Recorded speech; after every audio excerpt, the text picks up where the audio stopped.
We want to welcome you to the final session of this four-part series where we've been talking about the ideas and the challenges of pressing forward faith, culture, and African-American youth. My name is Denise Jansen. I teach Christian education at the School of Theology at Virginia Union, and I had the pleasure of working on this book with Carmichael. Yeah. And I'm Carmichael Crutchfield, and I've certainly had the pleasure of working with Denise. I teach at Memphis Theological Seminary in the area of Christian education, spiritual formation, and youth ministry. I think for both of us, this book is a part of how we're pressing forward in our academic work in preparing folks for ministry. And I thank you for the opportunity to be in partnership with you on it. Yes. So as we go forward, we've done so in this book with this understanding of looking back to go forward. I wonder if you'd say some more about what that looks like for you. Oh, that is so key to me. The whole idea of Sankofa, the whole idea that we're always bringing somebody up from behind us. But more than that, it's also a sense that we really can't go forward without looking backwards and learn from the lessons of the past, because the African-American church has a rich history that we cannot throw it out if we're going to press forward. We're pressing forward, not throwing out that what's just behind. We're looking forward, but we're not looking backwards, but we're certainly reaching backwards to gain everything that we can from the past to inform what we're going to do in the future. And so I think that all of us are extremely blessed, fortunate to have a past, such a rich past to reach back and pull from. Absolutely. And in the challenging, we recognize the shoulders upon which we stand. As we press forward, the foundation is strong. And we're not suggesting to dismantle that. We're adding to it. I think one of those ways in which we understand pressing forward is partnership with organizations that have been helping, standing alongside of the Black church to help all of these years to help press forward. I wonder which organizations, which partnerships would you identify? Yeah, I want to identify well, there's three, I guess. But one, the NAACP, that's been around for a long time, still has these active youth divisions and partnership with youth in communities and helping to raise up new young people who are on the battle line for against social injustice, and who are working for the civil rights of all people. And so the NAACP still a vital organization in our nation.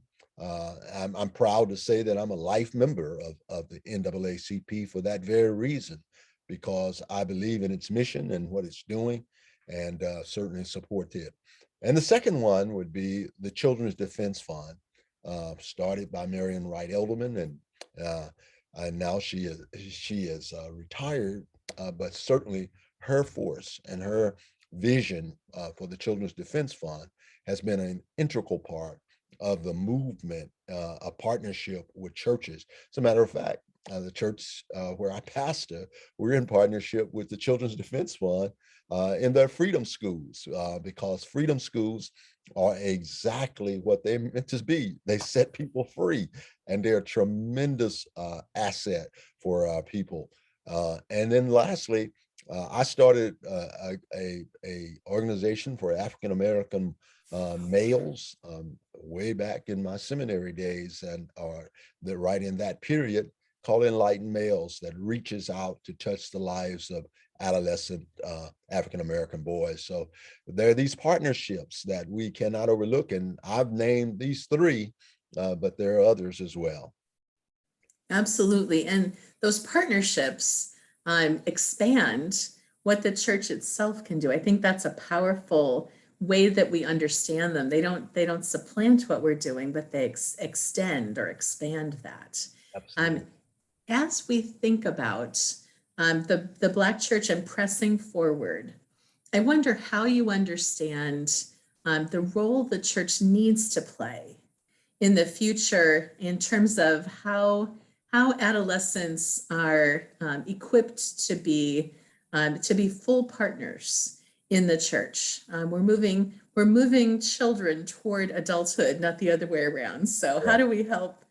How do we help them to do this? How can the Black church step up and help their adolescents grow into the grown-ups that they need as partners? Well, that is an excellent question. Um, uh, I uh, as you were asking that question, my mind ran back to um, a response I made in a church school recently where we were talking about at that point, talking about somehow or another about discipline and punishment. And I bring that up all the time because I think that one of the things that the Black church can do most than anything else is answer or let young people ask the questions of why. Um, and whether we have an answer for it or not, let them press us for an answer with they ask the why. Um, Asking questions is a great way of growing. And unfortunately, many people who are in the boomer generation grew up in a time where that wasn't so common in the African American community. But now that's how they will grow. That's how they'll take on responsibility. That's how they'll become strong, is letting them ask the why questions, let them ask questions. And matter of fact, give them a voice, give them a place at the table, a voice at the table, not just a place around the table, but a voice.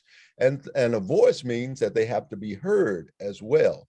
And so these are sometimes painful for adults who have not didn't grow up that way themselves, who were always said the old adage is that children are to be seen and not heard.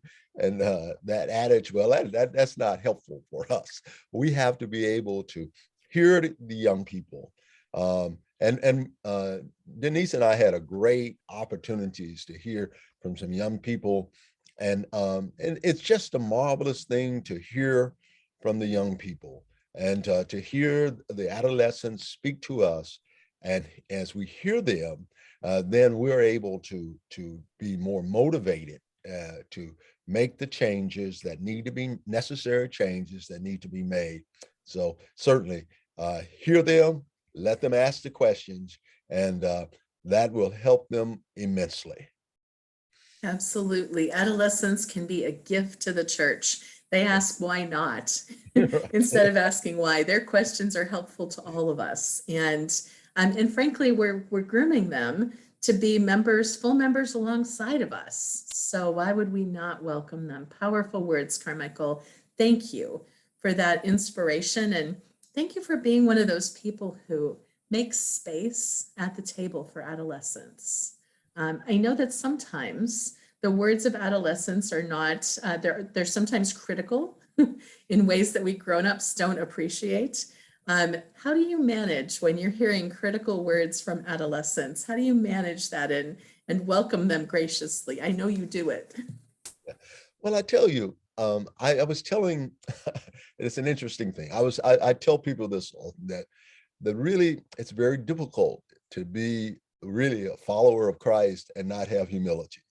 Uh, and so that's how you do it is with humility. You have humility where uh, even though you may have the greatest, larger education than whoever it might be in the room, but to listen to people, to give the value to people is humility. And really that's how you do it. And you do it with grace. I mean, and I say that you're only able to do this with God's grace because the human side of us always wants to say something rather than listen, right? So yeah, but it is humility. That's what it takes. And I finally say with that, and I like to jokingly, but it's true as well, is to say that when people say you're a very humble person, I say, well, when you grew up where I grew up, you can't help but be humble.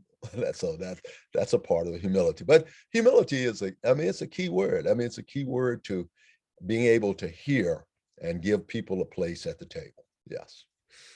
And God has graced you with a great amount of humility alongside of a great amount of wisdom. I'm grateful for your words, Carmichael, and for the challenge that you've offered as folks go on into conversation in this session, the final session in this series. We hope that they will engage these ideas, however uncomfortable, and that they will commit to listening to adolescents and to making space for their voices. We want to thank y'all for being a part of this study series, and we both stand ready if there's some way that we can help you to think further about these topics. Thank you. Thank you.